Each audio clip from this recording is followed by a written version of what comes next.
মান আমিলা সালিহান ফালিনাফসিহি ওয়া মান আসাআ ফাআলাইহা। কেউ যদি কোনো ভালো কাজ করে তাহলে এটা তার নিজের জন্যেই করলো। ওয়া মান আসাআ, কেউ যদি কোনো খারাপ কাজ করে তাহলে সেটা তার নিজেরই ক্ষতি করলো। ইমাম গাজালি রহিমাহুল্লাহ, আমি এবার একটা বই কিনেছি, বইটা হলো ইহইয়া উলুমুদ্দিন।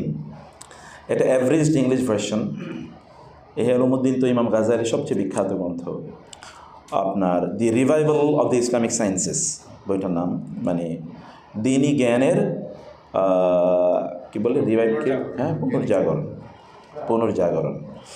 তো সেটার বাংলা অনুবাদ হয়েছে, কিন্তু অনেক আগে ইসলামিক ফাউন্ডেশন করেছিল, কিন্তু এটাতে অনেক জাল জয়ীফ কথাও আছে। এগুলোকে বাদ দিয়ে এখন এটাকে আবার মুহাজ্জাব করা হয়েছে। করেছেন ইনি হচ্ছেন সালেহ আহমদ আশ-শামী, এই সময়ের সবচেয়ে বিখ্যাত ইসলামিক স্কলার মধ্যে একজন, সালেহ আহমদ শামী। তো এই কারণে বইটা আমি কেনাছি, ইংলিশ, মূলত বইটা আরবি ইংরেজি অনুবাদ হয়েছে। তো ওইখানে ইমাম গাজালি রাহিমাহুল্লাহ বলেছেন সেলফ লাভ মানে নিজকে ভালোবাসা। আপনি বলতে পারেন এটা তো খুবই খারাপ জিনিস, নিজকে ভালোবাসাই তো এই জগতের সবচেয়ে সমস্যার মূল। মানুষ কেবল নিজকে ভালোবাসে, অন্যকে ভালোবাসতে জানে না। সেলফ সেন্ট্রিক, বা যেটাকে আমরা বলি সেলফিশ, এই লোকটা সেলফিশ, আত্মকেন্দ্রিক। তো আত্মকেন্দ্রিকতা খুবই খারাপ জিনিস, কিন্তু এর একটা ভালো দিক আছে। আমরা পজিটিভ জায়গাটা আলোচনা করি না, নেগেটিভ জায়গাটা আমরা আলোচনা করি। তো সেলফ লাভ মানে কি? সেলফ লাভ মানে হচ্ছে আপনি এমন কোনো কাজ করা যেটা আলটিমেটলি আপনার কল্যাণ করবে। যেমন ধরুন ওমরা করতে এসেন, তাতে কার লাভ? ইয়াস, আপনি টাকা you have spend your money এবং ইউর টাইম, ইউর এনার্জি, অনেক ভ্যালুয়েবল অ্যাপয়েন্টমেন্টস, অ্যাসাইনমেন্টস ইত্যাদি ছিল, অনেক কিছু কোরবানি করে এসে আপনি এখানে এসেছেন একটা ভালো কাজ করার জন্য। তো এই ভালো কাজ কিসের জন্য? ইউ লাভ ইউর সেলফ, আপনি আপনার নিজকে ভালোবাসেন, এই কারণে আপনি কাজটি করতে এসেছেন। মানুষ তার নিজকে ভালোবাসা ইজ ভেরি ইম্পর্ট্যান্ট। অধিকাংশ লোকই একটা ফেক সেলফ লাভের মধ্যে বসবাস করে, মানে একটা ভুয়া আত্মভালোবাসায় তারা নিমজ্জিত, অধিকাংশ লোকই। যেমন বহু লোকের দেখবেন সারা জীবন জুড়ে তারা কষ্ট করে অর্থ ইনকাম করার জন্যে শরীরের দিকে তাকায় না, পরিবারের দিকে তাকায় না, জীবনের দিকে তাকায় না। শেষ বয়সে আইসা এখন তার শরীরও টিকে না, পরিবারও টিকে না, জীবনও টিকে না, তিনটাই শেষ। যেটার পেছনে সে ঘুরেছে ওইটা তার কোনো কাজেই লাগলো না।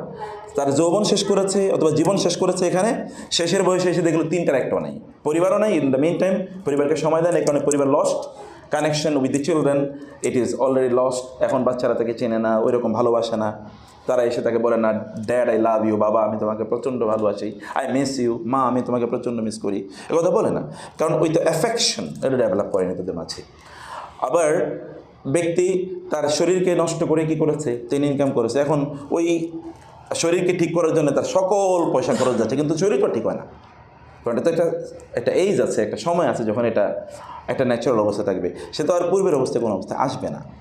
আবার এগুলোর পেছনে করতে গিয়ে তিনি তার নিজের আখেরাতি জীবনে যে কল্যাণ হবে, কল্যাণের জন্য খুব বেশি ইনকাম করতে পারেন না, আর্ন করতে পারেন না, অর্জন করতে পারেন না। এখন কেবল আফসোস করছে, আহারে এখন দাঁড়াইলে কোমর ব্যথা করে, দীর্ঘক্ষণ দাঁড়িয়ে থাকতে পারে না, সেজদা দিতে গেলে দম বন্ধ হয়ে যায়, দীর্ঘক্ষণ সেজদা দিতে পারে না, মুখস্থ করতে পারে না দোয়া টোয়া কিছুই, দোয়া মুখস্থ হয় না, লম্বা সূরা মুখস্থ হয় না, এ কারণে লম্বা করে নামাজ আদায় করতে পারে না, অনেক প্রবলেম। তাহলে করছে কি? এটা কি সেলফ লাভ? তিনি আসলে কার ভালোবাসা করেছেন? তিনি যদি ফ্যামিলির ভালোবাসা করেন তাহলে that could become a virtue. ঠিক আছে, আমি পরিবারের ভালোবাসায় আমি এত কষ্ট করেছি, তাও না, কিন্তু পরিবারের ভালোবাসা তো পরিবারকে সময় দেয়া, তাদেরকে ভালোবাসা মানে তাদের কল্যাণের জন্যে কাজ করা। এখন কল্যাণটা কি? আমরা আসলে কল্যাণ কী বুঝেছি? আমি একদিন আসতেছিলাম এক হসপিটালের পাশে দিয়ে, ওখানে যে মহিলা গড়াগড়ি করে কাঁদতেছে। কারণটা কি? জানা গেল যে তার বাচ্চাটা হারিয়ে গেছে, বাচ্চাকে নিয়ে এসেছিল হসপিটালে, এখন বাচ্চা হারিয়ে গেছে, গড়াগড়ি কাঁদতেছে ছেলের জন্য। এরকমই চলছে। কিছুক্ষণ পরে কেউ একজন বলে আপনার বাচ্চা পাওয়া গেছে। তারপরে বাচ্চারে ধরে যে তিনি চুমা দেওয়া শুরু করলেন সারা শরীরে। আই ক্রাইড, আমি কান্না করলাম এই জন্যে যে এই বাচ্চাটা কিছুক্ষণের জন্য হারিয়ে গেছে, তিনি কি পরিমাণ বেহুশ হয়ে গেছেন।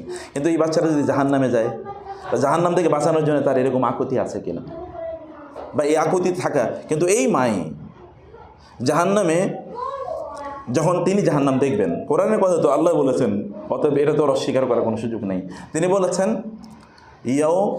যেদিন তারা এই জাহান্নামকে দেখবে, তখন ইয়াউমাইদিন ইউবাসসিরুনাহা, সেই দিন যেদিন তারা এই জাহান্নামকে দেখবে, অথবা ইয়াউমা ইয়াফিরুল মারউ মিন আখিহি ওয়া উম্মিহি ওয়া আবিহি ওয়া সাহিবাতিহি ওয়া বানিহি, যেদিন মা বাবা জাহান্নামকে দেখবে, দেখার পরে তখন আল্লাহকে বলবে, আল্লাহ তুমি আমাকে জাহান্নাম থেকে বাঁচাও, এদের সবাইকে তুমি কি জাহান্নামে নিয়ে যাও। বিনিময় হিসেবে আমি তো আর কিছু দিতে পারবো না, আমার সব সন্তানকে দিয়ে দিলাম, এদেরকে জাহান্নামে নাও, তারপরে তুমি আমাকে জাহান্নামে বাঁচাও, জাহান্নাম থেকে বাঁচাও। এই সন্তানের জন্য, যার জন্য আপনি বলছেন যে আপনি দৌড়াচ্ছেন, বেসিক্যালি আমরা তাদের জন্য দৌড়ানো মানে হচ্ছে তাদেরকে জাহান্নাম থেকে বাঁচানো। ইয়া আইয়ুহাল্লাযীনা আমানু কু আনফুসাকুম ওয়া আহলিকুম নারা, হে মানুষ তোমরা তোমাদের নিজেদেরকে এবং তোমাদের পরিবারকে জাহান্নাম থেকে বাঁচাও। তাহলে সেলফ লাভ মানে হচ্ছে, অথবা লাভ ফর দ্য ফ্যামিলি মানে হচ্ছে তাদের আলটিমেট গুড কোনটা, তাদের সবচেয়ে কল্যাণ কোনটা, সেই কল্যাণের জন্য কাজ করা। রিজিক কিন্তু বরাদ্দ, রিজিক আসবেই, আপনি যাই করেন না করেন রিজিক কোনো না কোনোভাবে আপনার কাছে চলে আসবে। রিজিকের জন্যে ইন মোস্ট অফ দ্য কেজেস খুব বেশি কাজ করা লাগে না, ইন মোস্ট অফ দ্য কেজেস রিজিকের জন্য কোনো কাজ করা লাগে না। আমি পপুলারলি যে কথা বলি, বাংলাদেশেও আপনাদের এখানেও আগেও বলেছি, বাংলাদেশের সবচেয়ে ধনী লোক যারা, তারা কি সবচেয়ে বেশি কাজ করেছে বলে মনে হয়? সবচেয়ে বেশি পরিশ্রমী? নো। তাইলে সবচেয়ে পরিশ্রম যদি সম্পদের উপার্জনের কারণ হতো, তাহলে সবচেয়ে বেশি টাকা পয়সার মালিক হওয়া দরকার ছিল রিক্সাওয়ালাদের, যারা প্যাডেল পায়ে চালায়। কারণ যেই পরিমাণ পরিশ্রম তারা করে, অথবা রাস্তায় যারা কাজ করে, ওই যে, অথবা গ্রাম অঞ্চলে যারা ওই যে মাটি মাথায় করে নিয়ে অন্য জায়গায় ফেলায়, এদের সে পরিশ্রম কে করে? কেউ বেশি পরিশ্রম করেন। আপনি বলবেন যে আমি অনেক পড়াশোনা করেছি কারণ বেশি টাকা পয়সা ইনকাম করেছি, তাহলে পৃথিবীতে ইউনিভার্সিটির প্রফেসরদের সবচেয়ে বেশি টাকা থাকতো, যেমন আপনাদের চেয়ে বেশি আমার টাকা থাকার কথা ছিল, কিন্তু নাই তো। মানে একটা কথা বললাম আর কি, তো ইউনিভার্সিটির প্রফেসরের তার টাকা বেশি, কারণ অনেক বেশি জ্ঞানী। আমি অ্যাপারেন্টলি জ্ঞানী না, কিন্তু প্রফেসররা তো আসলে পড়ায়, তার কারণে তার পড়তে হয়। কমপক্ষে পড়ার জন্যও কি, পড়ানোর জন্য পড়া লাগে। যদি না পড়ানো হইতো তাহলে পড়তো কিনা সেটা জানি না আমি, কিন্তু যেহেতু পড়াইতে হবে ক্লাসে গিয়ে, স্টুডেন্টরা তো তাদের চেয়ে ব্রিলিয়েন্ট টিচারদের চেয়ে, তো এই কারণে স্টুডেন্টরা ভেরি আপ টু ডেট, অতএব টিচারদের চেয়ে স্টুডেন্টটা ব্রিলিয়েন্ট হয়ে যায়। ফলে টিচারকে এমন কথা বলা লাগে যাতে স্টুডেন্টরা তার কথা শুনবে। আদারওয়াইজ, যেমন বুয়েটের ছাত্র, আমাদের সেদিন একটা কনফারেন্স ছিল, তো বুয়েটের ছাত্ররা এসে বললো, স্যার আমাদের ক্লাসে প্রায় 80% পোলাপাইন ঘুমায় ক্লাসে। সব মানে 20th ব্যাচের স্টুডেন্টদের সাথে আমার একটা প্রোগ্রাম ছিল, তো ওরা বিশাল একটা সংখ্যা উপস্থিত হয়েছে। তো পরে এসে বলে, দেখেন সে আমাদের ক্লাসে 80% স্টুডেন্ট ঘুমায় ক্লাসে, কারণ ওরা মনে করে এই স্যার কী বলতেছে এগুলি, আমি তো তার চেয়ে বেশি জানি। এখন স্যারের ক্লাসে উপস্থিত হওয়া লাগে একটাই কারণ, তার অ্যাটেন্ডেন্সের জন্য মার্কস আছে, নাহলে তো 75% বা 80% মার্ক ক্লাসে উপস্থিত থাকা লাগবে, নাহলে তো সে ইয়েই পাবে না, পরীক্ষার মানে অ্যাটেন্ডই করতে পারবে না, তাই না? যে আরেকজন প্রফেসর আছে, কই আমাদের প্রফেসর আছে, তো এখন নাইলে তো, এখন এই কারণে সে ক্লাসে উপস্থিত হয়। এবং আমি বললাম ঘটনা কি? স্যার ওনারা যে কথা বলে, ও জানে যে গুগলের সার্চ দিলে তার চেয়ে বেশি ইনফরমেশন দেবে, অতএব ওনার, অথবা এআইরে সার্চ দিলে তার চেয়ে বেশি ইনফরমেশন দেবে। উনি বলে কি এগুলো? উনি তো সেই কবেকার কথাবার্তা বলে, আমাকে আরও লেটেস্ট জিনিস আমি জানি। আর ওরা জানে আমি তো আইওটিতে অনেক ক্লাস নিয়েছিলাম, বহু, প্রায় 14-15 বছর। তো আইওটি প্যারালাল বুয়েটের মতো আপনি জানেন, ওইখানে ইউনিভার্সিটির ছাত্রদেরকে দেখতাম, ওরা পরীক্ষার আগের দিন আমাকে ফোন দিত প্রচুর, স্যার আজকে কে কী পড়তে হয় বলো। তার মানে এখন কেন এই, স্যার আমরা তো পড়ি পরীক্ষার আগের দিন রাতে, পড়েই পরীক্ষার আগের দিন রাতে। আপনাদের যদি নিশ্চয়ই আপনাদের ছেলেমেয়েরা আছে, দেখবেন যে এগুলো পড়েই পরীক্ষার দিন রাতে। তো এইরকম পরিস্থিতি। তো এখন যেটা বলতেছিলাম আমি, তা হলো যে আমাদের আলটিমেটলি আমাদের কল্যাণ, সেলফ লাভ কাকে বলে? আমাদের সেলফ লাভ হচ্ছে এই সন্তানদেরকে, যাদেরকে নিয়ে আমরা এত দৌড়াচ্ছি, যাদেরকে নিয়ে আমরা এত বলছি যে তাদেরকে আমরা দৌড়াচ্ছি, তাদের আলটিমেট গুডের জন্য আমরা কী করছি আসলে, বা তাদের গুড মানে হচ্ছে আমার নিজের গুড করা, মানে তাদেরকে সময় দেয়া, তাদের পেছনে সময় ইনভেস্ট করা, তাদেরকে দিনের পথে নিয়ে আসা, এই প্রকার বিষয়গুলো খুবই গুরুত্বপূর্ণ। আমি বলছিলাম যে নিজকে ভালোবাসা, নিজকে ভালোবাসা মানে হলো এমন কাজ করা যেই কাজের কারণে আপনি আখেরাতে গিয়ে আল্লাহ সুবহানাহু ওয়া তাআলার সামনে সম্মানজনক অবস্থায় দাঁড়াবেন, আল্লাহর সামনে সম্মানজনক অবস্থায় জানাবেন। সূরাতু আলে ইমরানের শেষের 10টা আয়াতের মধ্যে 11টা আয়াতের মধ্যে একটা কথা আছে, রব্বানা ওয়ালা তুখজিনা ইয়াউমাল কিয়ামা ইন্নাকা আলা কুল্লি শাইইন কাদির। হে আল্লাহ, আপনি কিয়ামতের দিন আমাদেরকে লাঞ্ছিত করবেন না, অপমানিত করবেন না। কিয়ামতের দিন কিন্তু একদল লোক লাঞ্ছিত হবে, অপমানিত হবে। ওয়ামাই ইউহিনিল্লাহু ফামা লাহু মিন মুকরিম। কেউ যদি সেই দিন অপমানিত হয় তাহলে তার আর সম্মান পাওয়ার কোনো সুযোগ নাই, সেদিন আলটিমেট ডে। তো সেই দিন আমার সম্মান হবে কিনা, আমি সম্মানিতদের কাতারে থাকবো কিনা, মর্যাদাবানদের কাতারে থাকবো কিনা, সেটা হচ্ছে সেলফ লাভ, সেটা হচ্ছে নিজকে ভালোবাসা। নিজকে ভালোবাসার কারণে মানুষ ভালো কাজ করে। আপনি যাদের জন্য করছেন বলে মনে করছেন, আলটিমেটলি তাদের এটুকু কতটুকু কাজে লাগবে তাও জানি না, আমাদের নিজের কতটুকু কাজে লাগবে আমরা তাও জানি না। তাহলে আমরা এগুলো কেন করছি, এত কিছু আমরা কেন করার চেষ্টা করছি? একটা যদি থাকে যে না ঠিক আছে আমরা এর মাধ্যমে অনেক বেশি ভালো কাজ যেন করতে পারি, সেই জন্য আমরা চেষ্টা করি, তাহলে খুব ভালো যে আমি এখন করছি, এরপরে আমি এগুলোর মাধ্যমে আমি ভালো কাজের দিকে আরও এগিয়ে যাবো, তাহলে খুব ভালো। কিন্তু যদি এটা হয়, এটাই আপনাকে প্রিঅকুপাইড করে রাখলো, যত বেশি ব্যস্ততা আপনার তত আল্লাহকে আপনি ভুলে গেলেন। তার মানে সম্পদ, রিজিক এটা আল্লাহর পক্ষ থেকে নির্ধারিত, কখন কীভাবে আসবেন ইউ নেভার নো, কোন জায়গা থেকে চলে আসবে ইউ নেভার নো। হতে পারে আপনার কোনো এক বছর এত বেশি ইনকাম হয়েছে, কীভাবে হয়েছে আপনি বুঝতেও পারেননি, কোথেকে টাকা চলে এসছে এটা আপনি জানেন না, এমনও হতে পারে। অতএব এই রিজিকের পেছনে আপনার এত শ্রম বা এত দৌড়াদৌড়ি না করে, কারণ এগুলো আপনাকে আলটিমেটলি বাঁচাতে পারবে না। আপনাকে যেটা বাঁচাবে আলটিমেটলি গুড, ভালো কাজ, কারণ আপনাকে যিনি সৃষ্টি করেছেন তিনি রিজিকের বরাদ্দ দিয়ে আপনাকে ছাড়া আপনাকে সৃষ্টি করেন নাই, আপনাকে সৃষ্টি থেকে তিনি রিজিকের বরাদ্দ করে রেখেছেন। আপনি কতটুকু রিজিক পাবেন, আপনি তার জন্য দৌড়ান বা না জানেন সেটা আপনি পাবেন, কিন্তু দৌড়াতে হবে, কারণ দৌড়ানোটুকু একটা ইবাদত। আমরা দাঁড়াই, we run for livelihood as a part of our ইবাদত, এটা ইবাদতের পার্ট হিসেবে আমরা দৌড়াই। অতএব তখনও আপনার এই দৌড়টাও কি একটা ইবাদত, ওদের কাজ ওরা করুক, এই আওয়াজটা আমার কাছে ভালো লাগতেছে, আসুক ওদের আওয়াজ, ওদের তো ইবাদত একটা পার্ট, একটা ইবাদত, সেখানে আমরা দৌড়াই। কিন্তু দৌড়ানোটাই যেন আমাদের লক্ষ্য না হয়ে যায়। দৌড়ানো তো একটা উপলক্ষ্যকে কেন্দ্র করে দৌড়াই। উপলক্ষ্য কি? রিজিক, জীবিকা কেন?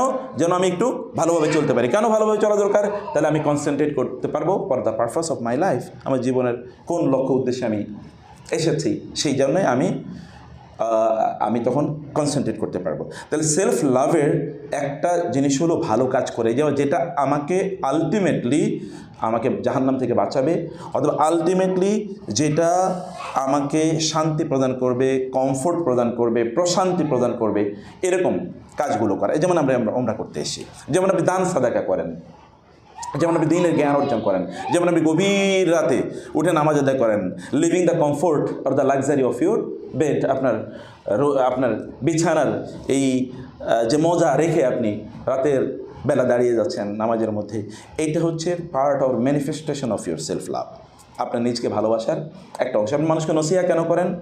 আপনি কেন মানুষকে দাওয়াত দেন? দাওয়াতও দেন এই কারণে যেটা আপনার নিজকে আপনি ভালোবাসেন। রাসূল ইসলাম এত মার খেয়েও তিনি দাওয়াত দিয়েছেন, কারণ কি? এটা তার সেলফ লাভ, এটা তার কারণ। আল্লাহ তাআলা বলেছেন, ও মিনাল লাইলি ফাতাহাজ্জাদ বিহি নাফিলাতাল লাক আসা আন ইয়াবআসাকা রাব্বুকা মাকামা মাহমুদা। আপনাকে মাকামে মাহমুদ প্রদান করা হবে। মাকামে মাহমুদ কিন্তু আর পৃথিবীতে কাউকে আল্লাহ তাআলা দেবেন না। মাকামে মাহমুদ কেবল একজনের জন্য প্রযোজ্য। আতি মুহাম্মাদানিল ওয়াসিলাতা ওয়াল ফাদিলা ওয়াদ দারাজাতার রাফিআ ওয়াবআসু মাকামাম মাহমুদানিল্লাযী ওয়া'আতা। এই চারটা মানে হচ্ছে জান্নাতের এমন জায়গা যেটা আর কারোর জন্য প্রযোজ্য না, এটা কেবল তার জন্য। এবং হাদিস শেষে রাসূলুল্লাহ বলেছেন যে আমি উপরের দিকে তাকিয়ে দেখলাম বিশাল এক অট্টালিকা। তো সাহাবায়ে কেরামরা বললেন যে কার জন্য এটা? রাসূলুল্লাহ বলেন এটা কেবল আমার জন্য তৈরি করা হয়েছে, আর কারোর জন্য না, এটা কেবল আমার জন্য। এটা কারণ কি? ওই তিনি যে এমন কাজ করেছেন যেটা আলটিমেটলি তার মর্যাদা বাড়িয়েছে। কুমিল লাইলা ইল্লা কালিলা নিসফাহু ওয়া মিনকুস মিনহু কালিলা আও জিদ আলাইহি ওয়ারাত্তিলিল কুরআনা তারতিলা। রাতের অর্ধেক অথবা তার চেয়ে বেশি অথবা তার চেয়ে একটু কম দাঁড়িয়ে তিনি ইবাদত করতেন। তার তো ইবাদত করার প্রয়োজন নাই, তিনি তো নবী, তিনি মানুষকে দাওয়াত দেবেন, তো তার ইবাদত করার প্রয়োজন কেন?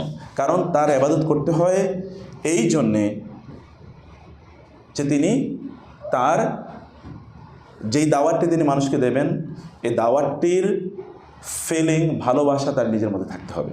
এই দাওয়াতটার রিফ্লেকশন তার নিজের শরীরে থাকতে হবে। এবং দিনের বেলা আপনি যদি দিনের বেলা আপনার কাজটাকে সবচেয়ে ভালোভাবে করতে চান, যেমন ধরেন আপনি বিজনেসম্যান, আপনি বিজনেসটাকে ভালো করতে চান, আপনি চাকরি করেন ভালোভাবে করতে চান, আপনি প্রফেসর ভালোভাবে লেকচার দিতে চান, আপনি ধরেন অন্য কোনো প্রফেশন আছেন ডাক্তার, আপনি ভালোভাবে রোগীর প্রেসক্রিপশনটা ভালো করে দিতে চান, অপারেশনটা বা সিজার সার্জারিটা ভালো করে করতে চান, আপনি রাতের একটা বড় অংশ দাঁড়িয়ে নামাজ আদায় করে দেখেন, পরের দিন আল্লাহ তাআলা তার নিজের সাহায্যে আপনার কাজটা সর্বোত্তমভাবে করে দেবেন। কারণ আল্লাহ তাআলা বলেছেন, তিনি বলেছেন ইন্না লাকা ফিন নাহারি সাবহান তাওয়িলা, দিনের বেলা যেহেতু তোমার প্রচুর কাজ আছে এই জন্য রাতের বেলা নামাজ আদায় করো।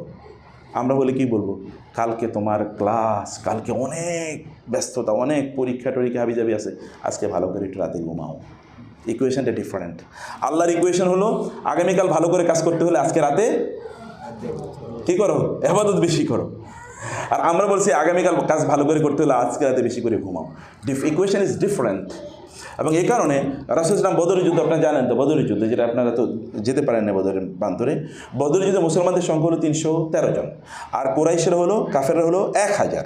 মুসলমানরা তাদের কোনো অস্ত্র শস্ত্র বলতেই নাই, 2টা তলোয়ার মাত্র আছে। আচ্ছা 300 লোকের তলোয়ার মাত্র 2টা, এটা দিয়ে কী হবে? তা তো কিছুই না, অল্প কয়েকটা বর্ষা মাত্র। আর ওরা হচ্ছে ওয়েল ইকুইপড, কারণ তারা আক্রমণ করতে এসছে। যারা আক্রমণ করতে আসে তারা তো সজ্জিত হয়ে আসে, আর যারা আক্রমণ কিছুই জানে না সামনে কী হবে, এমনি গিয়েছে, তারা তো আর যুদ্ধ করতে আসে না, কিন্তু যুদ্ধ করতে আসেন না এখানে, কিন্তু আলটিমেটলি সেখানে গিয়ে ইনএভিটেবল একটা যুদ্ধ ঘটে গেছে। রাসূল সারা রাত ইবাদত করলেন, নামাজ পড়লেন। আগামীকাল আপনি যদি যুদ্ধের মধ্যে যদি ডুলু থাকে তাহলে তো আপনি করতে পারবেন না। উনি সারা রাত ইবাদত করলেন, সারা রাত ঘুমান নাই। এবং পরের দিন যুদ্ধের অবস্থা দেখেন তো কি, যুদ্ধই তো নাই, ওরা তো যুদ্ধের প্রথম ধাক্কায় তারা পালানো শুরু করেছে, তাই না? সালাউদ্দিন আইয়ুবী যখন ক্রুসেডারদের বিরুদ্ধে যখন জেরুজালেম করেন, পুনরুদ্ধার করেন, ওই রাতে ওই জেরুজালেম দেখা যাচ্ছে, ওই যে জেরুজালেম দেখা যাচ্ছে, জেরুজালেম হচ্ছে বাইতুল মুকাদ্দাস দেখা যাচ্ছে, সেখান থেকে নিরাপদ দূরত্বে একটা মাঠে তিনি তার সৈন্যদেরকে নিয়ে রাতে অবস্থান করলেন আগামীকাল সকালে। কারণ মুসলমানরা ছিল বীরের জাতি, মুসলমানরা কোনোদিন রাতে যুদ্ধ করে না, মুসলমানদের যুদ্ধ কোনোদিন রাতে হয় না, সব যুদ্ধ কখন হয়েছে? দিনে, এবং আর্লি ইন দ্য মর্নিং, সকালবেলা শুরু হতো যুদ্ধ। কারণ সকালের লোকেরা ফ্রেশ থাকে, যুদ্ধের মুড থাকে। এখনকার সব যুদ্ধ হলো কোথায়? রাতের বেলা। কাপুরুষদের যুদ্ধ, হ্যাঁ, বম্বিং টম, এখন সব যুদ্ধ হলো কাপুরুষদের যুদ্ধ, এখন কোনো পুরুষদের যুদ্ধ নেই। আবার পেছন থেকে আক্রমণ করবে, ওই উপর থেকে বোম মারবে, ওই সমুদ্র থেকে মিসাইল মারবে, ক্ষেপণাস্ত্র মারবে, বুঝতে পেরেছেন না? অথবা এটা হচ্ছে কাপুরুষদের যুদ্ধ। মুসলমানদের কোনো যুদ্ধ আপনি দেখতে পারবেন না, আই চ্যালেঞ্জ ইউ, কোনো যুদ্ধ দেখাতে পারবেন যেটা রাতে যুদ্ধ হয়েছে, never in the history of Islam. তো যাই হোক, পরের দিন সকালে যুদ্ধ শুরু হবে, তিনি রাতের বেলা ইবাদত করছেন, এবং তার ছেলে রাতে, ছোট ছোট বাচ্চারা, তার ছেলেরা তাহাজ্জুদের নামাজ আদায় করতেছে। এবং উনি বলছেন যেই উম্মার বাচ্চারা রাতের বেলা তাহাজ্জুদের নামাজ আদায় করে, ওদেরকে ঠেকাইতে পারে কে? ওদেরকে পরাজিত করবে কে? এরপর দিন তার সৈন্যদেরকে একটু ঘুমাইছে, তাদেরকে জায়গা নেই, তোমরা উঠো, তোমরা তো আক্রান্ত হয়ে গেছো। তারা হুলস্থুল করে ঘুম থেকে উঠলো। হ্যাঁ, কই আক্রান্ত হয়েছে? বলে তোমাদেরকে আক্রান্ত তো শত্রুরা করে করছে শয়তান। তোমরা আগামীকাল বিজয় কামনা করো, রাতের বেলা তোমরা আল্লাহর কাছে সাহায্য চাইবে না, কেমনি বিজয় পাবা? রাতের বেলা কি তারা ইবাদত করলো, পরের দিন ওরা দাঁড়াতেও পারে না তাদের সামনে। This is life is a complete battlefield. পুরো একটা জীবনই একটা যুদ্ধক্ষেত্র, প্রত্যেকটা মুহূর্তে আপনি যুদ্ধ করেন। এই যুদ্ধের জন্য আপনার শক্তি জোগাড় করতে হয়, আর্মস, অ্যামুনিশন, উইপন্স, এটা আপনাকে নিতে হয়। এটা আসবে কোত্থেকে? আল্লাহর পক্ষ থেকে। ইট কামস ফ্রম আল্লাহ, এটা আল্লাহর পক্ষ থেকে আসে। আর এটা হচ্ছে রাতের বেলা আপনি যত দাঁড়িয়ে থাকবেন তত আপনি এটি পাবেন, যত বেশি দাঁড়িয়ে থাকবেন তত আপনি এটা শক্তিশালী হবেন। রাসূল সাল্লাল্লাহু আল্লাহ সুবহানাহু ওয়া তাআলা বলেছেন আপনি এই কাজটি করেন। এমনকি দাওয়াতি কাজের জন্য একই কথা বলেছেন। এরপরে সূরাতুল মুদ্দাসসির, এটা হল সূরাতুল মুজাম্মিল। সূরাতুল মুদ্দাসসির আল্লাহ বলেন ইয়া আইয়ুহাল মুদ্দাসসিরু, এগেইন কুম ফাআনযির ওয়া রাব্বাকা ফাকাব্বির ওয়া সিয়াবাকা ফাতাহির ওয়া রুজ্জা ফাহজুর ওয়া লা তামনুন তাস্তাকসির ওয়া লিরাব্বিকা ফাসবির। দেখেন সূরাতুল মুজাম্মিল বলেছেন কুম আল্লাইলা ইল্লা কাইলা, কুমিল লাইলা ইল্লা কাইলা। এখানে আল্লাহ বলেছেন কুম ফাআনযির, ওইখানে রাতের নামাজ পড়ো, এবার দাঁড়াও, তুমি কি করো? রাতের নামাজ যেহেতু তোমার পড়া শেষ, তুমি তো শক্তি অর্জন করেছো, এখন যাও, যাদেরকে ইচ্ছা তাদেরকে তুমি দাওয়াত দিতে পারো, নো প্রবলেম। তুমি এখন যে দাওয়াত দিতে পারো, কারণ দাওয়াত দিতে গেলে তোমাকে চ্যালেঞ্জ করতে পারবে না কেউ। আল্লাহ সুবহানাহু ওয়া তাআলার সাহায্য, মানে ইবাদতটা আমরা যেন আল্লাহ সুবহানাহু ওয়া তাআলার সন্তুষ্টির জন্য করি। আর নিজের ভালোবাসায় করি। ফাকাইফা তাত্তাকুনা ইন কাফারতুম ইয়াওমা ইয়াজআলুল উইলদানা শিবানিস সামাউ মুনফাতিরুম বি কানা ওয়াদু মাফউলা। ফাকাইফা তাত্তাকুন, তোমরা তোমাদের নিজেকে কিভাবে বাঁচাবা? ইন কাফারতুম, তোমরা যদি নিজেদের প্রতি অন্যায় করো, তোমরা তো নিজেদের প্রতি অন্যায় করলা। ফাকাইফা তাত্তাকুন ইয়াওমা ইয়াজআলুল উইলদানা শিবা, যেদিন শিশুরা পর্যন্ত বৃদ্ধ হয়ে যাবে, ওই দিনের ভয়াবহতা, ওই দিনের ভয়াবহতা শিশুদেরকে পর্যন্ত বৃদ্ধ করে ফেলবে। মানুষের শরীরে বিভিন্ন ধরনের রোগ তৈরি হয়, যেমন তার চুল দাড়িগুলো সাদা হয়ে যায়, অথবা তারকে ব্লাড এটা কী বলে, ওই যে ব্লাড প্রেশার বেড়ে যায়, সুগার লেভেল বেড়ে যায়, হাইপার টেনশন ইত্যাদি তৈরি হয়। এগুলো সবই কী কারণে? টেনশনের কারণে। এগুলো সবই কিন্তু টেনশনের কারণে, অ্যাংজাইটির কারণে। এই অ্যাংজাইটি মানুষকে এরকম করে, কিয়ামতের দিন ওই ভয়াবহ অ্যাংজাইটি মানুষকে, শিশুরা পর্যন্ত বৃদ্ধ হয়ে যাবে এই ভয়াবহ অ্যাংজাইটিতে। সেই দিন তোমরা তোমাদেরকে কীভাবে বাঁচাবা? যদি তোমরা তোমাদের নিজেদের ভালোবাসায় ইবাদত না করো, তোমাদের নিজের ভালোবাসায় যদি ইবাদত না করো, আপনারা আপনাদের নিজের ভালোবাসায় নিজকে ভালোবাসেন বলেই এখানে হয়তো বা এসছেন, অথবা এটা আমরা বুঝিনি যে আমরা নিজেকে পরম ভালোবাসি, নিজেকে পরম ভালোবাসি। পরম ভালোবাসা মানে আলটিমেটলি আমার নিজকে জাহান্নাম থেকে বাঁচানো, আমার নিজকে জান্নাতের উপযুক্ত করে তোলা। এই রকম ভালোবাসার প্রকাশ এখানে একটা কালমিনেশন, মানে এটা চূড়ান্ত জায়গায় এখন আপনারা অবস্থান করছেন, ইমানের হয়তো বা সর্বোচ্চ শিখরে এখন আপনারা অবস্থান করছেন। কারণ নামাজ আপনারা জামাতে আদায় করবেন, বায়তুল্লাহতে নামাজ আদায় করবেন, জিকির আজকারে সময় কাটাচ্ছেন, ইবাদতে সময় কাটাচ্ছেন, আরও তাহাজ্জুদে নামাজ আদায় করছেন, এর চেয়ে উত্তম কোনো অবস্থা হতে পারে না। কিন্তু it is to be continued. আত্ম ভালোবাসা যেন এটা উল্টা না হয়ে যায়, যে এমন আত্মভালোবাসা, যে আত্মভালোবাসা যিনি আপনাকে সৃষ্টি করেছেন তাকে ভুলিয়ে দেয় এবং আপনার আলটিমেটলি আপনাকে ক্ষতি করে। যে লোকটা, আচ্ছা বলেন তো, যে লোকটা চুরি করে, ও কি তার নিজের ভালোবাসা চুরি করে? ও কি তার নিজের কোনো কল্যাণ করলো? চোর তো নিজের কোনোদিন কল্যাণ করে না, বরং চোর তো নিজের ক্ষতি করলো। কীভাবে ক্ষতি করলো? এই চুরি করার কারণে তার পেছনে এখন কি হবে? ল এনফোর্সিং এজেন্সি, মানে আইন প্রয়োগকারী সংস্থা তার বিরুদ্ধে নামবে, দুদক তার বিরুদ্ধে নামবে, ট্যাক্স অফিস তার বিরুদ্ধে নামবে, এবং যে ব্যক্তি টাকা নিছে, চুরি করছে, তারা তার পিছনে তার বিরুদ্ধে লাগবে, এবং তাকে এখন কি ধরতে হবে? উকিল ধরতে হবে। আবার ওই যে এই সকল লোকদের টাকা চুরি করছে, ওরা তাদের পাইলে মেরে ফেলবে, এই জন্য মাস্তান ভাড়া করা লাগে। এখন এত কিছু মেনটেন করতে গিয়ে এরপরে দেখা যায় মানে ব্লাড প্রেশার বেড়ে যাচ্ছে, রাতে ঘুমায় না, একটু মাঝে মাঝে মদ খাওয়া শুরু করে দিয়েছে। এখন আলটিমেটলি খারাপ কাজ করছে একটা, কিন্তু পরপরে কি ভিসিয়াস সাইকেলের মধ্যে ঢুকে গেছে। আলটিমেটলি লোকটা কি তার কোনো ভালো করলো? কোনো ভালো করলো না। এখন দেখবেন আপনি চারিদিকে, সারা পৃথিবীতে এরকম যারা অন্যায় করেছে তাদের কী পরিমাণ পেরেশানি দেখেন। মানুষ পাইলে মেরে ফেলবে, পুলিশ তার বিরুদ্ধে মামলা হয়, তার বিরুদ্ধে অমুকে ঢুকে তমকে ঢুকে, দুদক তার পেরেশানি ঘুরছে। আবার কি বলে আপনার ওই যে ডিভিএসবি হাবিজাবি তার বিরুদ্ধে, তার মানে এমন কোনো পরিস্থিতি লোক ঘুমাইতে পারে না। যদি একটা লোক ভালো কাজ করতো তাহলে এরকম কোনো সম্ভাবনা ছিল? কোনো সম্ভাবনা ছিল না। যদি ভালো কাজ করতো, হ্যাঁ, তাহলে কি ভালো মানুষ কি মজলুম হয় না? হ্যাঁ, মজলুম হলে কোনো সমস্যা নেই তো। মজলুম আপনি কংগ্রেচুলেশন, আপনি যে মজলুম হলে আমি বলছি কংগ্রেচুলেশন। আর বলেন কি জুলুম, আমি মজলুম, কংগ্রেচুলেশন মানে কি? মজলুম হলে এই জন্য কংগ্রেচুলেশন, কারণ আপনার মাঝে আর আল্লাহর মাঝে মধ্যখানে কিছু নেই, কি নাই, কোনো ব্যারিয়ার নাই। You just raise your hands to Allah. আপনি কেবল হাতটা তুলতেই বাকি, আল্লাহ সুবহানাহু ওয়া তাআলার কাছে আপনার আবেদন পৌঁছতে এক ফটো দেরি নাই। ফেরাউনের স্ত্রী আসিয়া আলাইহিস সালাম কী পরিমাণ মাজলুমা, এত পরিমাণ জুলুম করা হয়েছে, এত পরিমাণ তার স্বামী তার উপর কী পরিমাণ জুলুম করলো। তার দুই হাতে মানে আপনার যে প্যারেক, এ হাতে প্যারেক, এই হাতে প্যারেক, এই হাতে পায়ে প্যারেক, পায়ে প্যারেক, এরকম আপনার ইয়ের উপরে মরুভূমির মধ্যে মানে উত্তপ্ত বালির মধ্যে শুয়ে রেখেছে, তাকে মেরে ফেলবে, হত্যা করবে। কেবল তিনি বলেছেন লা ইলাহা ইল্লাল্লাহ, এতটুকু, এটাই অপরাধ। কেন ফেরাউনের উপাসনা করে না? ফেরাউন বলছে আনা রব্বুকুমুল আলা, আমি রব, আবার নতুন করে রবকে আমি, আনা ইলাহুকুম, তোমাদের আবার মানে ইলাহুকুম গয়রি, আমি ছাড়া তোমাদের ইলাহকে, তাই না? তার স্ত্রী মানে নেই, আমরা বলছেন ইলাহি আল্লাহ, আমার ইলাহ হচ্ছেন আল্লাহ, এবং তাকে হত্যা করার জন্যে করেছেন। তিনি বললেন, আল্লাহ তাআলার কাছে বললেন শুধু যে আল্লাহ আমি রব্বিবনি রব কি বলেছেন, ওয়ানাজ্জিনি মিন ফিরআউনা ওয়া আমালিহি, আল্লাহর কাছে তিনি দোয়া করেছেন, হে আল্লাহ তুমি ফেরাউন থেকে এবং ফেরাউনের এই অত্যাচার থেকে আমাকে বাঁচাও। শুধু এতটুকু তিনি দোয়া করেছেন। ফেরেশতারা তার সামনে জান্নাত এনে তুলে ধরলেন। তার জন্য যে প্রাসাদ আল্লাহ তারা নির্মাণ করেছেন, প্রাসাদটা তার সামনে এরকম তুলে ধরেছেন ফেরেশতারা। আর ওই প্রাসাদ দেখে দেখে তিনি হাসতেছেন। ফেরাউন বলছে কি পাগল হয়ে গেল নাকি? মানুষকে অত্যাচার করলে মানুষকে হাসে না, কাঁদে, কিন্তু তিনি শি ওয়াজ লাফিং, তিনি হাসতেছিলেন। ফেরাউন বলছে পাগল হয়ে গেছে মনে হয়, কিন্তু আসলে তো পাগল না, কারণ আল্লাহর কাছে তিনি দোয়া করেছিলেন, রব্বিবনিলি ইনদাকা বাইতান ফিল জান্নাতি ওয়া নাজ্জিনি মিন ফিরআউনা ওয়া আমালিহি। হে আল্লাহ, এই যে ফেরাউন আমার উপর এত অত্যাচার করতেছে, এই অত্যাচার থেকে আপনি বাঁচান, আর এই অত্যাচারের বিনিময়ে জান্নাতে আপনার কাছে আমাকে একটা প্রাসাদ নির্মাণ করে দেন। আল্লাহর কাছে প্রাসাদ মানে কি? এটা সাধারণ ইস্যু না, আল্লাহর কাছে প্রাসাদ। এটা প্রাইম মিনিস্টারের বাড়ির সামনে আপনার একটা বাড়ি থাকুক, নেইবার ভালো হওয়াটা কি খারাপ না ভালো? প্রতিবেশী ভালো হওয়া নাকি খারাপ না ভালো? এমন প্রতিবেশী, যে প্রতিবেশী আপনার জন্য জীবন প্রাণ, আপনার জন্য সে প্রত্যেকটা মুহূর্তে ফিদা হয়ে যায়, আপনার একটু আওয়াজ শুনলে সে চিৎকার করে দৌড়ে আসে, এরকম প্রতিবেশী পাওয়া তো সৌভাগ্যের বিষয়। মানুষের 4টা জিনিস হলো সৌভাগ্যের প্রতীক। আপনি যে সৌভাগ্যবান, এটা 4টা জিনিস থাকলে বোঝা যায়। তো আমাদের একটা হলো কি? ভালো প্রতিবেশী, তাহলে আপনি সৌভাগ্যবান।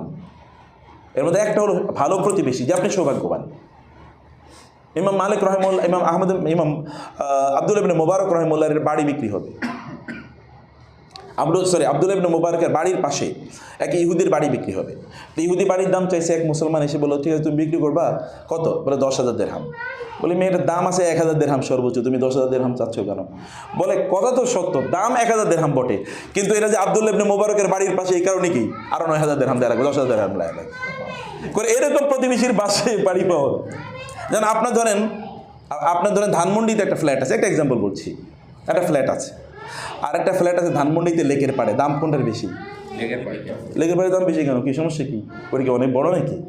No, location is very important. Location is very important. Production ম্যানেজমেন্টে আমরা পড়াতাম, location is very important. Location location location. আপনি ব্যবসা করতে চাইলে লোকেশন ইজ ইম্পর্ট্যান্ট। অনেক সাজে এখন বহুত দূরে, কোনো কাম হইব না। এটা ভালো, মোটামুটি ভালো একটা জায়গায় দিয়েছেন, টং দোকান হলো, আপনার প্রচুর পরিমাণ ব্যবসা হবে। Location is very important. অর্থাৎ প্রাইম রিয়েল এস্টেট সবগুলো তো গুরুত্বপূর্ণ না। এটা লেক ভিউ, ওইটা কি আপনার কি বলে ভিউ, গার্ডেন ভিউ, অথবা সাউথ ফেসিং, এগুলো তো তখন দাম বেড়ে যায়, তখন এটা প্রাইম রিয়েল এস্টেট হয়ে যায়। আদারওয়াইজ তো এটা জমি, কেবল এস্টেট। তো এইটার লোকেশন, আল্লাহর সাথে ঘর থাকা কিন্তু সাধারণ বিষয় নয়। এবং আল্লাহ তাআলা কিছু কিছু বান্দাদের জন্যে এমন ঘর নির্মাণ করে দেবেন যেগুলোতে কোরআনে এসে এবং হাদিসে এসছে, তা হলো ভিতর থেকে বাইরের সব কিছু দেখা যাবে। ভিতর থেকে বাইরে কি সব কিছু দেখা যাবে। আচ্ছা, আমাদের দেখেন, এখন আমরা গ্লাস হাউস বানাতে চাই, কিন্তু আপনি সেফ জায়গায় বানাবেন, নিশ্চয়ই এমন জায়গায় বানাবেন না যেখানে পিকেটারটা, অথবা ধরেন এখন হঠাৎ করে কি হয়েছে, মিছিল হয়েছে এবং আপনার গ্লাসে সব ইটামাইরা সব ভেঙে ফেলেছে, এরকম জায়গায় নিশ্চয়ই আপনি বানাবেন না। এমন একটা জায়গা বানাবেন যেখানে খুবই কি, হ্যাঁ, এখানে সেফ। আবার গ্লাস হাউস কিন্তু সামনে দেখা যাচ্ছে কি একটা ডাস্টবিন, ময়লার ডাস্টবিন, এরকম জায়গা বানাবেন? নো, এমন জায়গা বানাবেন যেখানে অনেক চমৎকার ভিউ আছে, বাইরে ফুলের গাছ, ফলের গাছ, এবং কি আপনার নদী বয়ে যায় কুলকুল করে, পাখি দেখা যাচ্ছে, এরকম মনোরম দৃশ্য।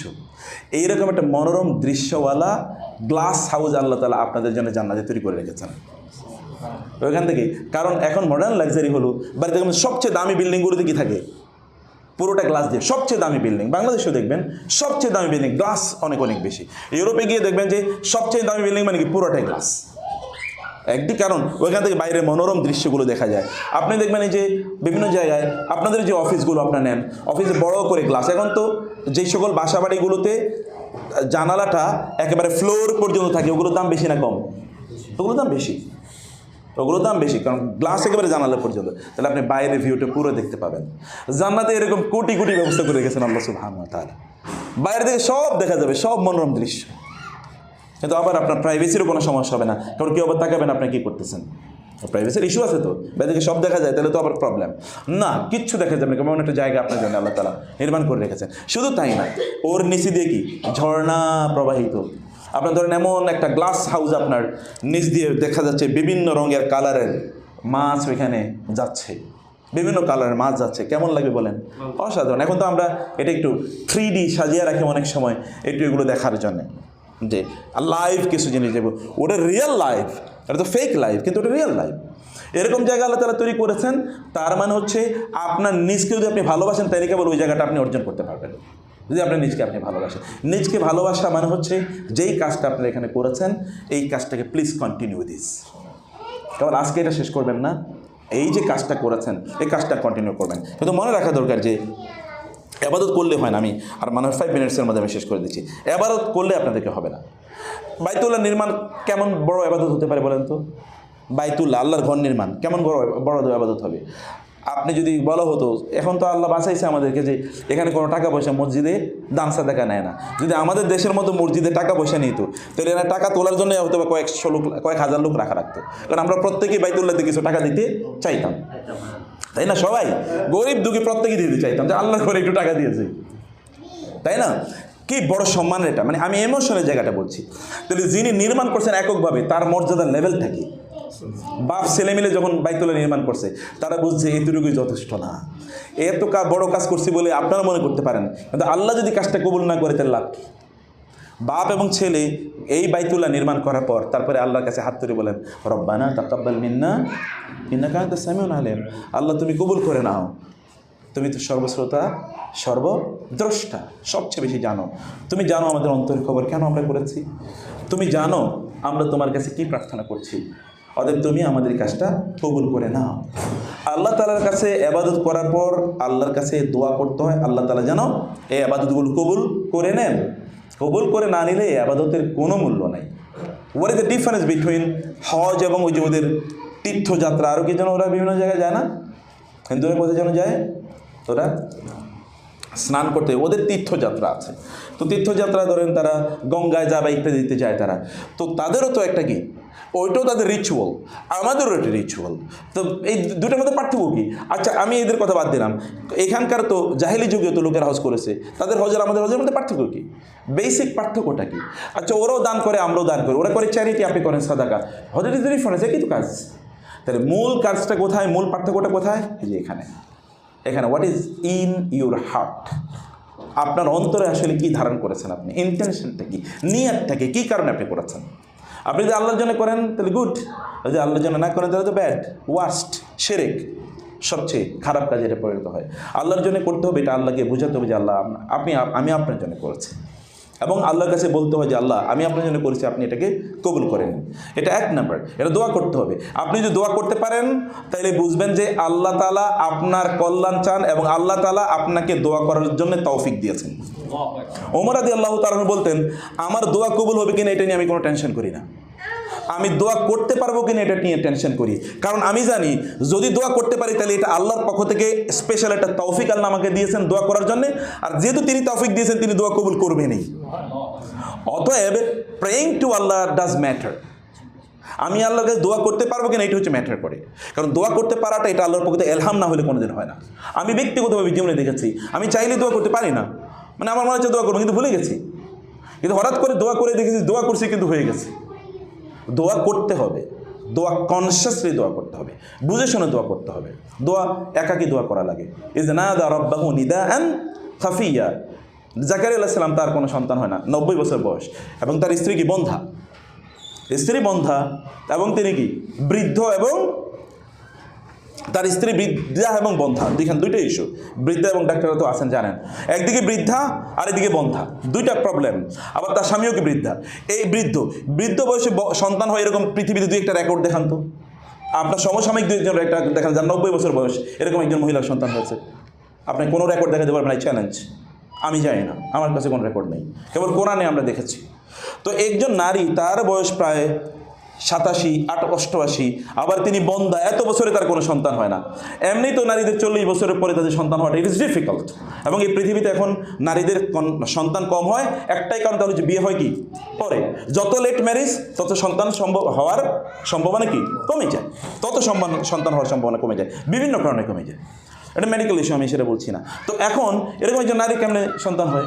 এই জাকারিয়া আলাইহিস সালাম একাকী খাফিয়া, খাফি মানে হচ্ছে গোপনে আল্লাহকে বলেন, আল্লাহ আমি জানি এমন একটা বয়সে পুষছি, এই বয়সে সন্তান হওয়ার মতো না, আমার স্ত্রী এরকম, কিন্তু আল্লাহ আমার তো সন্তান লাগবে, আমি তোমার কাছে চাই তুমি আমাকে সন্তান দাও, তুমি আমাকে রব্বি লা তাযারনি ফারদা ওয়া আনতা খায়রুল ওয়ারিসিন ওয়া ইন্নী খাফতুল মাওয়ালিয়া মিন ওয়ারাই ওয়া কানা আমতিন ওয়ারিতু আখিরা ফাহাবলি মিন লাদুনকা ওয়ালিয়া ইয়ারিসুনি ওয়ারিস মিন আলি ইয়াকুব ওয়াজআলহু রাব্বি রাদিয়া। সূরা মারইয়াম, এটা বাসায় গিয়ে পড়বেন, সূরা মারইয়ামের প্রথম ঘটনাগুলো পড়বেন। তো আল্লাহ সুবহানাহু ওয়া তাআলা জাকারিয়া সালাম দোয়া করতেছেন, নামাজের মধ্যে দোয়া করছেন, এই নামাজের মধ্যে ফেরেশতা এসে বললেন আল্লাহ তাআলা সুসংবাদ দিচ্ছেন আপনার একটা ছেলে হবে, এবং তার নামও আল্লাহ রেখে দিয়েছেন, তার নাম হবে কি ইয়াহিয়া। ওর বলে কি আমার ছেলে মানে আমি বৃদ্ধ, আমি চাইছি আল্লাহর কাছে, বাট আমি ডাউট করি না, সন্দেহ করি না, কিন্তু হবে কীভাবে? তখন আল্লাহ তাআলা, ফেরেশতারা বললেন, আল্লাহ তাআলা তো আপনাকে যেভাবে বানাইছেন এভাবে আপনার সন্তানকে আল্লাহ সুবহানাহু ওয়া তাআলা বানিয়ে পারেন। একই সিস্টেম, নতুন কোনো সিস্টেম নেই এখানে। আল্লাহ তাআলা চাইলে আপনার কাছে যেটা ইম্পসিবল সেটা কি আল্লাহর কাছে ইম্পসিবল? আপনার কাছে ইম্পসিবল হতে পারে, আল্লাহর কাছে তো ইম্পসিবল না। আল্লাহর কাছে চাইতে অনেক বড় কিছু। সুলাইমান আলাইহিস সালাম আল্লাহর কাছে কি চাইছিলেন? সুলাইমান আল্লাহর কাছে চাইলেন, আল্লাহ তুমি আমাকে এমন রাজত্ব দাও এর যেই রাজত্ব পৃথিবীর কাউকে তুমি আর দেবা না। শুধু এতটুকুই বলছি। এরপরে কি হয়েছে ঘটনাটা দেখেন। আল্লাহ সুবহানাহু ওয়া তাআলা সুলাইমান আলাইহিস সালামকে যে রাজত্ব দিলেন, এই রাজত্ব আজ পর্যন্ত পৃথিবীর কাউকে দেন নাই। সুলাইমান আলাইহিস সালামের রাজত্বের কয়েকটা ইস্যু বলি। এমনি তো ফিজিক্যাল রাজত্বের কথা বলছি, কিংডম, তার মতো কিংডম। বলা হয় যে ব্রিটিশদের রাজত্বে নাকি কি সূর্য ডুবতো না, সুলাইমান আলাইহিস সালামের রাজত্বে সূর্য ডুবতো না, এত বড় রাজত্ব ছিল। সুলাইমান আলাইহিস সালামের জন্য কাজ করতো কারা? পাখিরা। ওই হুদুদ পাখির নাম মনে আছে না আপনাদের? ওই যে সাবা, 1000 মাইল দূরে। কোথায় সাবা? ওই সাবাতে একজন মহিলা ওই এলাকা রাজত্ব করে। ওই 1000 মাইল দূরে গিয়ে ওই পাখি এসে বলেছে সুলাইমানকে যে ওইখানকে তো একজন মহিলা আছে, তার নাম হচ্ছে এরকম এরকম, তিনি এবং তার জাতি মূর্তি পূজা করে, সূর্যের পূজা করে, আল্লাহর ইবাদত করে না। তো আপনি তাদেরকে, সুলাইমান আলাইহিস সালাম আছে, ঠিক আছে আমি দেখতেছি। এরপরে এটা ধরেন একটা জিনিস, এবং তিনি পিঁপড়ার ভাষা বুঝতেন। আমরা কারা কারা পিঁপড়ার ভাষা বুঝি? পিঁপড়ার ভাষা তিনি বুঝতেন। ওই যে পিঁপড়ার মানে একটা উপত্যকা দিয়ে যাচ্ছিলেন, তখন একটা পিপিলিকা বলে উঠলো, হে পিঁপড়ার গোষ্ঠী তোমরা তাড়াতাড়ি গর্তে ঢুকো, কারণ সুলাইমান এবং তার এই বাহিনী তোমাকে না বুঝে তোমাদেরকে পিষ্ট করে ফেলবে। পিঁপড়ার ভাষা বুঝতেন। 2 নম্বরে আসেন। 3 নম্বরে তার জন্য কাজ করতো কারা? এত বিশাল রাজত্ব পরিচালনা করার জন্য আল্লাহ তাআলা তাকে জিন দিয়ে দিলেন, যে জিনরা তার জন্য কাজ করে, এবং জিনরা বিশাল বড় বাহিনী, তো তাদেরকে খাওয়াতে হবে, তো বিশাল বড় তার সৈন্যবাহিনী।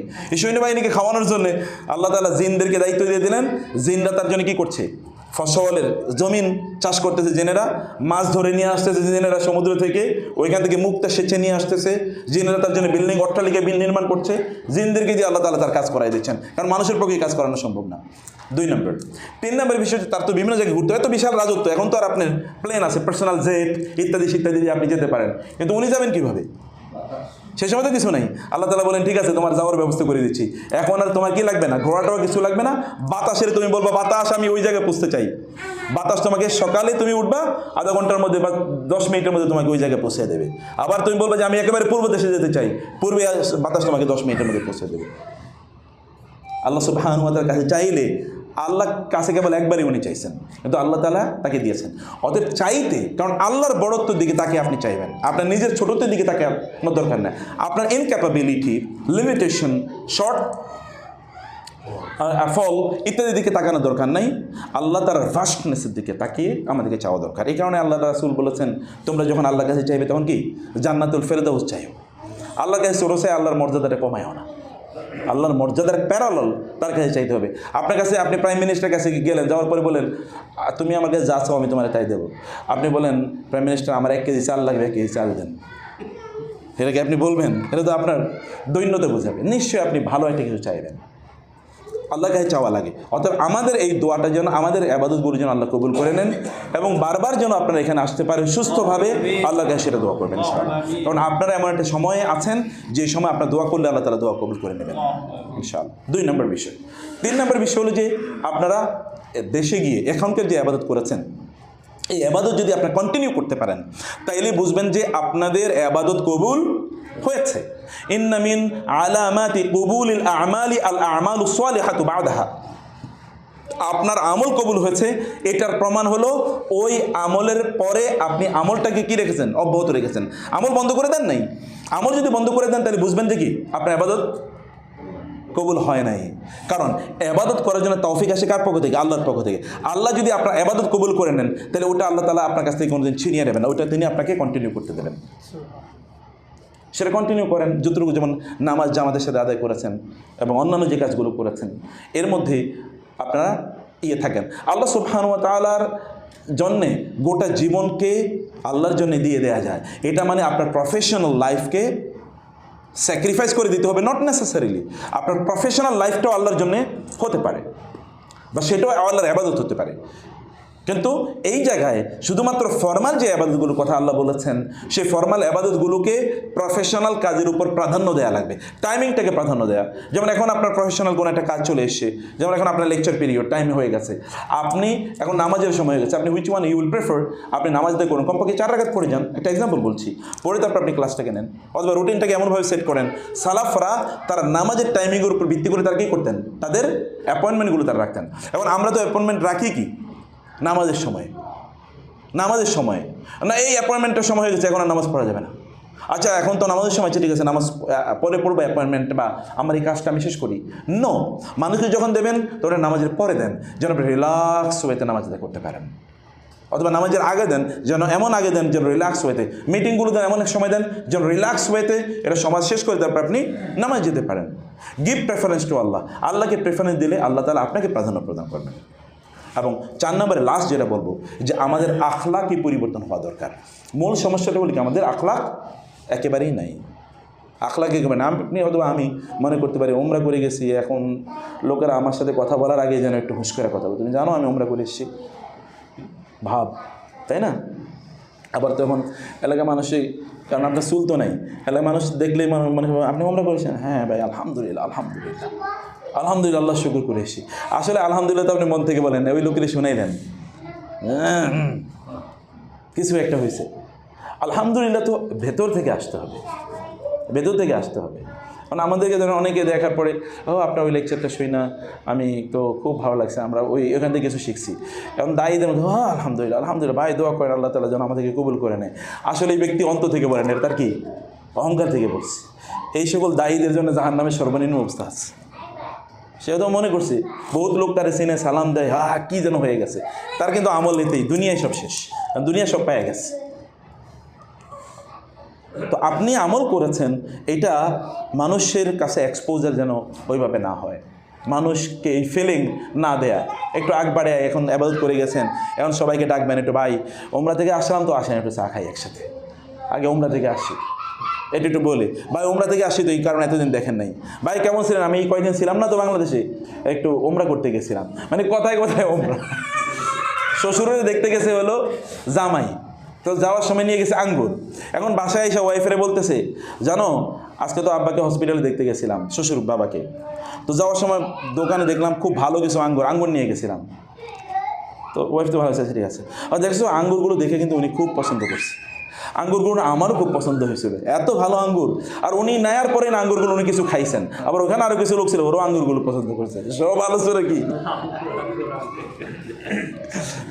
প্রায় 20 বার এর মধ্যে আঙ্গুরের কথাই বলছে। তো আমাদের আলোচনায় যেন, আমাদের কথাবার্তা যেন কোনো অবস্থায় না ভেসে উঠে যে আমরা একটা ইবাদত করে এসেছি অথবা এটা মানুষকে জানাই, এটা না। যত আখলাকে আচরণ যত বেশি করা যায়, সুন্দর করে যত বেশি মানুষের সাথে কাজ করা যায়, মানুষ যেন পরিবর্তন ফিল করে, এমনকি আমার পরিবারের সদস্যরা যেন বুঝে যে না আমি পরিবর্তিত মানুষ হয়ে এসেছি। তো ইনশাআল্লাহ আপনাদেরকে লাস্ট নাসিহাটা করবো যে আপনারা কমিউনিটির সাথে কানেক্টেড থাকবেন কাইন্ডলি। আমাদের একটা কমিউনিটি আমরা ডেভেলপ করতেছি ইনশাআল্লাহ। আমার মনে হয় আসুন্নাহ হজ অ্যান্ড ট্রাভেলস অ্যালামনাই এরকম নামে, যদি এটা একাডেমিক টার্ম, একাডেমিক নাম না দিয়ে যদি আমরা এখানে কোনো একটা কমিউনিটি এরকম কোনো একটা নাম দিলাম, যে এই কমিউনিটিগুলোতে আমি একে বলবো শেখবেকে যে আপনি মাসে অথবা না পারলেও কমপক্ষে 2 মাস পর পর একটা হালাকার কনফারেন্সের আমরা ব্যবস্থা করি ইনশাআল্লাহ। প্রয়োজন আমরা ভলান্টিয়ার করলাম কোনো একটা জায়গায়, একটা কমিউনিটি হল বা ভাড়া নিলেন, 200-300 লোক আসলো, আমরা দিনভর একটু সকাল থেকে সন্ধ্যা পর্যন্ত কোনো একটা দিন স্পেয়ার করলাম, সেখানে 2-3 জন ভালো আলোচক আসলো, তার একটু দিনই কথাবার্তা বললো, এটা নাসিহা আমাদেরকে করলো। কারণ আমাদের তো অনেক সময় হয় না বিভিন্ন ব্যস্ততার কারণে, অন্তত 1-2 মাস পরে পরে যদি একটু বসার সুযোগ হয়, তাইলে দেখা সাক্ষাৎ হলো। মুসলিমরা সাহাবায়ে কেরাম তারা বলতেন, যেমন ওমর রাদিয়াল্লাহু বলতেন যে আমি হয়তোবা দুনিয়াতে থাকার জন্য আমি কেবল আশা করি যে আমার আরেকটু যদি হায়াত বাড়ে, কেবল যেন দিনী ভাইদের সাথে একটু দেখা হয়, এই কারণে বেঁচে থাকার আমার আকাঙ্ক্ষা, আমি নাহলে বেঁচে থাকার আকাঙ্ক্ষা করতাম না, দিনী ভাইদের সাথে দেখা করার জন্য আকাঙ্ক্ষা করছি। তো এই কারণে আপনারা এই কমিউনিটিতে যেন থাকতে পারেন সেটাই প্রত্যাশা করবো। জাযাকুমুল্লাহ খায়ের, সবাইকে আল্লাহ তাআলা অনেক কল্যাণ দান করুন, আমার জন্য দোয়া করবেন। আমি আজকে ইনশাআল্লাহ আমার ফ্লাইট হলো রাত্রে 11টায়, তো আমরা হয়তো মাগরিব পরে এখান থেকে রওনা দেবো আর কি। অনেকের সাথে হয়তো দেখা হবে না, আপনারা দোয়া করবেন আল্লাহ সবাইকে যেন সুস্থ রাখেন এবং তার দিনের সাথে আন্তরিকভাবে থাকার তৌফিক দান করেন। আল্লাহুম্মা আমিন। আল্লাহ তুমি আমাদের উমরা কবুল করে নাও, আমাদের সফরটাকে কবুল করে নাও। আল্লাহ তুমি আমাদের সফরটাকে নিরাপদ করে দাও। আল্লাহ আল্লাহুম্মা জাআল উমরাতাম মাকবুলা ওয়া হাজ্জাম মাবরুরা ওয়া সাইয়াম মাশকুরা ওয়া তিজারাতান লান তাবুর। আল্লাহ উমরাকে কবুল করে নাও। আল্লাহ গুনাহগুলো মাফ করে দাও। আল্লাহ আল্লাহ তুমি আমাদের গুনাহগুলো মাফ করে দাও। আমাদেরকে জান্নাতি না বানিয়ে তুমি মৃত্যু দিও না। আল্লাহ আমাদের পরিবারগুলোকে জান্নাতি না বানিয়ে তুমি মৃত্যু দিও না। আল্লাহ আল্লাহ আমরা যে কমিউনিটি ডেভেলপ করেছি আল্লাহ, এই দিনই কমিউনিটির জন্য আমরা আখেরাতেও জান্নাতের জন্য একই কমিউনিটি মুক্ত থাকতে পারি, সেই তৌফিক দিও আল্লাহ। আল্লাহ তোমার ঘরে বারবার আসার তৌফিক দিও আল্লাহ। আল্লাহ এটা সামর্থ্যের বিষয় না, এটা তোমার পক্ষ থেকে তৌফিকের বিষয়। আল্লাহ তুমি তৌফিক দাও, তুমি যদি অনুমতি দাও তাহলে এখানে বারবার আসার আমাদের সুযোগ তৈরি হবে। আল্লাহ সেই সুযোগ তুমি আমাদের জন্য তৈরি করে দিও। আল্লাহ আমরা কাউকে দেখানোর জন্য আসিনি, কাউকে বলার জন্য আসিনি, কেবল তোমার জন্য এসেছি। আমাদের ইখলাস, আমাদের নিয়তে যদি কোনো ত্রুটি থাকে সেটা তুমি সংস্কার করে দাও। আল্লাহ আল্লাহ কেবল তোমার জন্য আমাদের ইবাদতগুলো করার তৌফিক দান করো। আল্লাহ আল্লাহ তোমার সাথে কানেক্টেড থাকার তৌফিক দান করো। আল্লাহ আল্লাহ তোমার সাথে সম্পৃক্ত থাকার তৌফিক দান করো। আল্লাহ আল্লাহ তুমি আমাদের পরিবারগুলোকে কবুল করে নাও, সকল সমস্যা তুমি সমাধান করে দাও। আল্লাহ অসুস্থতা তুমি দূর করে দাও। আল্লাহ অসুস্থতা দূর করে দাও। আল্লাহ হাযা সাল্লাল্লাহু সুবহানাহু ওয়া তাআলা নবিয়ানা মুহাম্মদ ওয়া আলিহি ওয়া সাহবিহি আজমাইন। সুবহানাকা আল্লাহুম্মা ওয়া বিহামদিক আশহাদু আল্লা ইলাহা ইল্লা আনতা আস্তাগফিরুকা ওয়া আতুবু ইলাইক। ওয়া আসসালামু আলাইকুম ওয়া রাহমাতুল্লাহি ওয়া বারাকাতুহু।